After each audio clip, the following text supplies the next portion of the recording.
Hi hello friends, എല്ലാ കൂട്ടുകാർക്കും പുതിയൊരു പ്രൊമോ റിവ്യൂയിലേക്ക് സ്വാഗതം.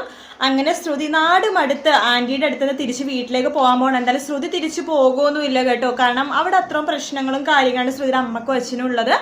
അവരിങ്ങോട്ടേക്ക് വരുവാണ് കേട്ടോ, അതായത് ശ്രുതിനെ കാണാൻ വേണ്ടി അവർ ഇങ്ങോട്ടേക്ക് വരുന്നത് പ്രശ്നങ്ങളും കാര്യങ്ങളൊക്കെ പറയാൻ വേണ്ടിയിട്ട്. അപ്പൊ പിന്നെ ശ്രുതി അങ്ങോട്ട് പോകത്തൊന്നുമില്ല. അതേസമയം ലാവണ്യാണെന്നുണ്ടെങ്കിൽ അവിടെ പിടിച്ചു നിൽക്കാനും പറ്റുന്നില്ല. ലാവണ്യ ഒരുപാട് കുഴപ്പങ്ങളൊക്കെ ഉണ്ടാകും കേട്ടോ അവിടെ.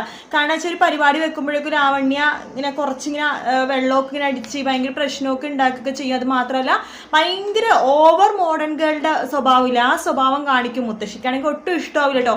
ശ്യാമാണെങ്കിൽ ഏത് നേരവും നമ്മുടെ ശ്രുതിനെ കുറിച്ചുള്ള ഓർമ്മയാണ്. അഞ്ജലി നല്ലൊരു സാരി എടുത്ത് വരുമ്പോൾ അഞ്ജലിനെ ശ്രുതിയായിട്ട് കാണുവാണ്. അതിനുശേഷം അഞ്ജലിനെ ഇങ്ങനെ ഇങ്ങനെ പിടിക്കുക കേട്ടോ. ശ്രുതിയാണെന്ന് വെച്ചിട്ടാണ് കെട്ടിപ്പിടിക്കണത്. അഞ്ജലി ചോദിക്കും അഞ്ജലിയുടെ അത്ര സ്നേഹം കൊണ്ടാണ് ശ്യാമേട്ടൻ ഇങ്ങനെ കെട്ടിപ്പിടിച്ച് സ്നേഹം പ്രകടിപ്പിക്കണേന്നൊക്കെ വിചാരിക്കും. പിന്നെ അഞ്ജലി വരുമ്പോഴൊക്കെ മാക്സിമം നമ്മുടെ ശ്രുതിയായിട്ടാണ് ശ്യാമിനെ തോന്നുന്നത്. അപ്പൊ ഞാനിപ്പോൾ പറഞ്ഞ ഭാഗങ്ങൾ റീമേക്കിൽ ഒരു ഭാഗങ്ങളൊക്കെ ഉണ്ട് തന്നെ പറഞ്ഞത്. വീഡിയോ ഇഷ്ടപ്പെട്ടെങ്കിൽ ലൈക്ക് ചെയ്യുക, സബ്സ്ക്രൈബ് ചെയ്യുക, കമന്റ് ചെയ്യുക. മറ്റൊരു വീഡിയോ വീണ്ടും കാണാം. Take care, bye bye.